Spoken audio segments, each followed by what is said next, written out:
नमस्कार मंडळी, स्वागत आहे तुमचं इंडियन मॉम पूनम या आपल्या युट्यूब चॅनलवर.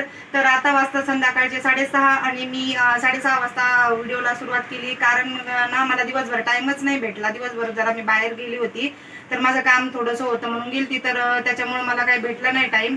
घरी आल्यानंतर बाकीचे कामं उरकली. पाण्याचा तर प्रॉब्लेम चालूच आहे अजून पण आमच्याकडे. तर आज आहे सोमवार आणि आज संकष्टी चतुर्थी पण आहे. मला नसतो उपवास, मला सोमवार असतो आणि काही जणांना संकष्टी पण असेल आज. तर आज तिथीप्रमाणे आपल्या श्री छत्रपती शिवाजी महाराजांची जयंती आहे. तर अगोदर छत्रपती शिवाजी महाराजांना आपण मानाचा मुजरा करूया आणि आपल्या या व्हिडिओला आता स्टार्ट करूया. मी आली आहे किचनमध्ये. तर आज मी मस्त अशी काळ्या मसाल्यातील शेवग्याच्या शेंगाची, आमच्या इकडे बनवतात गावाकडे तशी भाजी बनवणार आहे. आणि त्याचा रस्सा हा लाल नसणार आहे, काळ्या रश्श्याची बनवणार आहे. कारण ना आम्ही सकाळी ग्रेव्हीची भाजी असते आणि संध्याकाळी काळ्या मसाल्याची भाजी बनवतो आणि भाकरी बनवतो. सकाळच्याला चपाती असते आणि संध्याकाळच्याला कंपल्सरी भाकरी असते आमची. तर इथं मी सगळी आता तयारी वगैरे करून ठेवली, तुम्हाला दाखवते. हे बघा, मी मसाला काढून ठेवलाय सगळा, त्याच्यासाठी काय काय लागतो. तर इथं मी घेतलेत शेंगदाणे, 1 वाटी शेंगदाणे घेतलेत आणि अर्धी वाटी आपले फुटाणे घेतलेत. आणि हे 2 मोठे चमचे ना आपला अख्खा दाणा घ्यायचा. काळा मसाला बनवताना कधी पण ना अख्खा दाणा वापरायचा, त्याची टेस्ट छान लागते धणा पावडर पेक्षा याची टेस्ट. आणि इथं 1 मोठा तुकडा खोबऱ्याचा असं मी कापून घेतलाय आणि 4 हिरव्या मिरच्या घेतल्यात आणि त्याच्यात मी गोडा मसाला नंतर टाकणार आहे, ते फोडणी टाकताना तुम्हाला दाखवते. 2 लसूण घेतला. हे सगळं आपल्याला कमी गॅसवर या तव्यावर मस्तपैकी असं भाजून घ्यायचं. आणि इकडे बघा, हे बघा शेंगा आणल्या मी, काल मार्केटला गेली होती ना, तर छान मला शेंगा मिळाल्या. हे बघा, अशा मस्त अशा भरलेल्या शेंगा आता. तर त्या 10 रुपये पावशेर मला मिळाल्या. आणि बघा, हे बघा, मी मस्त असे मक्याचं कणीस आणलं होतं, ते उकडवलं मीठ टाकून पाण्यात. आधी ती म्हणली मला उकडलेलं मकाचं कणीस खायचंय, तर म्हटलं चला तिच्यासाठी एक उकडवते, पालवे साहेब पण खातील आणि आधी ती पण खाईल म्हणून मी उकडवलंय ते कणीस. आणि हो, सकाळी आज बनवली होती पनीरची भाजी, आणि केची फरमाईश होती, तर ती पण थोडी शिल्लक आहे. आणि अजून आदितीने मला म्हटली की मला भेंडी खायची. मग शाळेतून आल्यानंतर तिच्यासाठी भेंडी बनवली, तर ती पण एवढी उरली. एवढं सगळं असून आता मला परत शेंगा करायच्यात, कारण उपवास पण आहे. आणि म्हटलं संध्याकाळच्याला सगळ्यांना होती भाकरी बरोबर खायला. आणि मी बाजरीची भाकरी बनवणार आहे आज. काल मी ज्वारीची भाकरी केली होती, तर आज म्हटलं बाजरीची भाकरी करूया. तर चला आता आपण मसाला भाजून घेऊ कमी गॅसवर आणि मग मी तुम्हाला दाखवते. आणि हे बघा, इथं 2 जण चटोरे काय खाताय पालू साहेब? बघा, आवडतं काय? आणि अनिकेत आलाय आता सायकल खेळून, आणि मी तो काय हातपाय धुतोय. आणि मी किचन मध्ये स्वयंपाक बनवते आणि हे 2 चटोरे इथं काय खाताय? चटोरी दाखव, काय खाती? आवडतं का कॉर्न? आणि इथं मस्त कूलर लावलंय, कूलरच्या तिथं बसलीये आणि कम्प्युटरवर काय काय करते आता? कम्प्युटरला हे करू अभ्यास करते. बरं, ठीक आहे. मग शिजले का चांगले दाणे मक्याचे? मस्त शिजले ना? खा मग. चला मग आता पटकन आता मसाला भाजलाय, आता वाटून दाखवते. हा, तर हे बघा, आपलं ते सगळं वाटण मी आता हे वाटून घेतलंय. आणि इथं मी कढई ठेवली लोखंडाची, त्याच्यात ते 2 चमचे मोठे तेल टाकलंय. तिथं टाकणार अर्धा चमचा हळद टाकणार आणि कढीपत्ता टाकणार थोडासा, कारण मी वाटणात पण कढीपत्ता घेतला. मी शक्यतो जास्त कढीपत्ता ना वाटणात घेत असते. तर आता हे आपल्या शेंगा स्वच्छ धुतलेल्या टाकायच्या.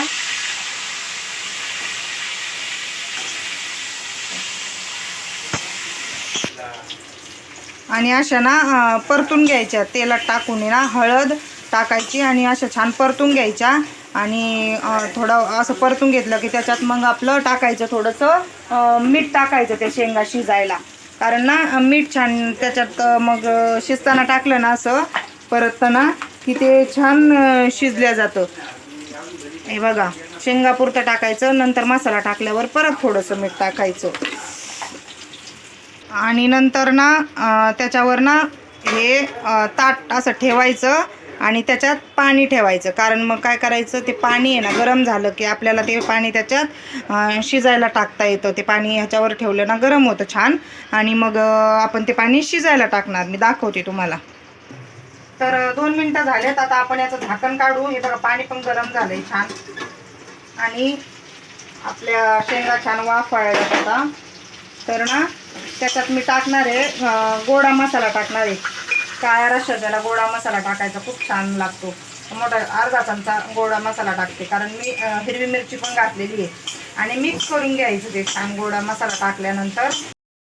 तर इथं मंडळी त्या मसाल्यामध्ये ना मी तुम्हाला सांगायचं विसरले, मी एक कांदा पण भाजून घेतला होता. तुम्हाला साईडला व्हिडिओमध्ये तो दिसत असेल अगोदर की कांदा भाजताना.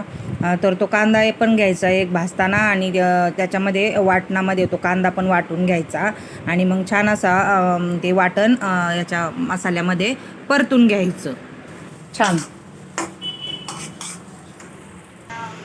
आणि हे बघा मसाला छान याच्यात परतला ना की मग आपलं पाणी टाकायचं असं. हे वाटणाचं पाणी आहे, हे वाटणाचं पाणी टाकून द्यायचं याच्यात, आणि मिक्स करून घ्यायचं. आणि आपल्याला पाहिजे तेवढा आता याचा रस्सा बनवायचा. मी अजून पाणी टाकणार आहे थोडंसं, कारण ना शेंगा थोड्या शिजायच्यात अजून त्याच्यामध्ये ना. शेंगा याच्या शिजल्या की खूप छान लागतात. तर आता ना शिजू द्यायचं आहे छान. आणि आपण शेंगा शिजताना मीठ टाकलं होतं, तर आता ते लक्षात ठेवूनच मीठ टाकायचं आता रश्शापुरतं थोडंसं. आणि 5 मिनिटभर चांगलं मिडियम गॅसवर शिजू द्यायच्या छान शेंगा, आणि नंतर मग वरून कोथिंबीर टाकायची. मी दाखवते तुम्हाला शिजल्यानंतर, परत दाखवते हा. तर मंडळी हे बघा आपली भाजी रेडी आहे काळ्या मसाल्याची. म्हणजे याचा रस्सा हा काळाच असतो, आणि लोखंडाच्या कढईमध्ये केल्यामुळे तर ते जास्त थोडं काळच होतं, पण एकदम टेस्टी लागते ही भाजी. हे बघा, आणि इथं बनवल्यात बाजरीच्या भाकरी मस्त अशा. आता या भाकरीसोबत मस्त कांदा आणि घरचं गावचं लोणचं घ्यायचं, आणि मस्त ताव मारायचा या भाजीवर. वरून टाकते मी ही चिरलेली थोडीशी कोथिंबीर, आणि छान असं मिक्स करून घ्यायचं, आणि खाण्यासाठी आपली भाजी तयार. तर मंडळी इथं ना काय झालं, आज शिवजयंती होती ना, तर आमच्या इथं बिल्डिंगच्या खाली ना असं मस्त छत्रपती शिवाजी महाराजांची मूर्तींची मिरवणूक चालली होती. आणि ते आवाज आम्हाला ऐकू आला ढोल ताशांचा. आणि तर मग आदिती आणि मी गेलो खाली, म्हटलं चला बघायला पटकन, तिला पण बघायचं होतं. आणि वरती टेरेसवर गेला बघायला, आणि आम्ही दोघी खाली गेलो. तर इतकं छान वाटलं ना मंडळी ते बघताना. आणि त्या ढोल इतके मोठे मोठे ढोल होते, पण त्याच्यामध्ये त्या काही मुली पण होत्या ना, त्या अशा जोरजोरात ढोल वाजवित होते. आणि मुलं पण बघा ना किती एकदम असे म्हणजे त्यांचे बारीक आहेत, पण ते एवढे मोठाले ढोल कॅरी करता येतं, ते वाजवता येतं. ते बघताना ना एकदम असे म्हणजे असं मन तर एकदम असं प्रसन्न झालं होतं ना. असं वाटलं होतं की आपण पण त्यांच्यामध्ये सामील व्हावं वाजवण्यासाठी एका क्षणापुरतं असं वाटलं. आणि नंतर ना तिथं मग आम्ही महाराजांची मूर्ती होती ना, तर काही बायकांनी तिथं महाराजांच्या मूर्तीची आरती वगैरे केली, ओवाळलं. आणि मी पण नंतर मग पडले मूर्तीच्या आधी, तिला पण पाया पडवलं. आणि तुम्हाला जी दिसते ना तोफ, ह्याच्यातून ना महाराजांच्या मूर्तीवर असं फुलांचा असा वर्षाव करीत होते, ती वाजवत होते, आणि त्या मूर्तीवर फुलांचा वर्षाव करत होते. जवळजवळ मंडळी अर्धा तास आम्ही तिथं थांबलो. आणि पूर्ण म्हणजे आमच्या बिल्डिंगच्या तिथून बाहेर निघेपर्यंत आम्ही तिथं थांबलो ते बघण्यात. आणि तिथं असं मस्त त्या एक रथ होता, त्या रथामध्ये जिजामाता आणि शंभूराजे असं लहान मुलांनी ना ते असं साकारलं होतं. जिजामाता एका मुलीने छान असा जिजामातेचा मेकअप वगैरे करून छान असं त्या रथामध्ये बसली होती. आणि त्यांच्या पुढे आपल्या छत्रपती शिवाजी महाराजांची मूर्तीची पालखी चाललेली होती. तर असं मस्त खूप छान वाटलं ते बघितल्यानंतर ना, असं मन एकदम प्रसन्न झालं. दिवसभर जो आलेला कंटाळा होता तो क्षणात ती मिरवणूक बघितली, तो ढोल ताशांचा आवाज आणि ऐकला आणि एकदम असं उत्साह निर्माण झाला. आपल्या महाराजांची कारकीर्दच अशी आहे की प्रत्येकाला, कोणत्याही माणसाच्या मनात असा उत्साह निर्माण होईल असं त्यांचं कारकीर्द म्हणा किंवा त्यांचे आचार विचार हे असे होते. तर मग आम्ही थांबलो तिथं थोड्या वेळ. बरेच लोक जमलेली होती आणि मला माझी इच्छा होती खाली जायची. पण आमच्या तिथं गार्डन आहे, तिथं चालू होतं, पण ते जरा थोडं लांब होतं. पण मग म्हटलं जर आवरलं लवकर तर जाईल तिथं गार्डनमध्ये. पण बघा ना, इच्छा असली की काही शक्य होतं असं म्हणतात ना, ते खरं आहे. आणि ते माझी इच्छा होती आणि आमच्या दारापुढूनच ती पालखी चालली. तर मला खूप बरं वाटलं. मग मी गेली खाली बघायला. तर आम्ही पालखी जाईपर्यंत मी तिथं थांबली होती. मस्त छान वाटलं मंडळी.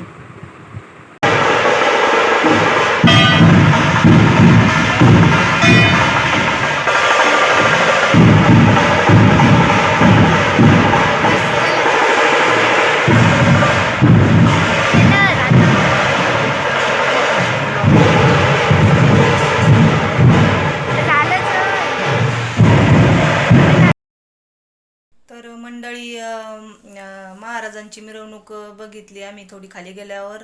आणि नंतर वर आलो आम्ही आणि मस्त सगळ्यांनी जेवण वगैरे केलं. आणि मी आता सगळे भांडी वगैरे माझी धुवून झाली आहे बघा, किचन कट्टा वगैरे सगळं मी साफ केलंय. आणि म्हटलं चला आता तुमच्याशी थोडंसं बोलूया आणि व्हिडिओचा एंड करूया. तर खरंच खूप असं एकदम प्रसन्न वाटलं ते मिरवणूक वगैरे बघितल्यानंतर.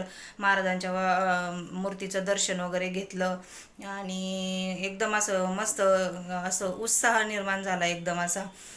जसं एखाद्याला तहान लागल्यानंतर कसं थंड पाणी प्यायला द्यावं आणि ते पाणी पिल्यानंतर त्याला जी शांतता किंवा जो आनंद होतो ना, एकदम असं तसं एकदम असं फ्रेश वाटलं मस्त. तर चला मंडळी, आजच्या व्हिडिओचा एंड मी इथेच करते. हा व्हिडिओ तुम्हाला कसा वाटला ते कमेंटमध्ये नक्की सांगा. व्हिडिओ आवडला असेल तर व्हिडिओला लाईक करा, जास्तीत जास्त शेअर करा आणि सबस्क्राईब करा. भेटूया पुन्हा एकदा अशाच छानशा व्हिडिओमध्ये. तोपर्यंत स्वतःच्या आरोग्याची काळजी घ्या आणि सर्वात महत्त्वाचं म्हणजे मस्त खा आणि स्वस्त राहा. बाय.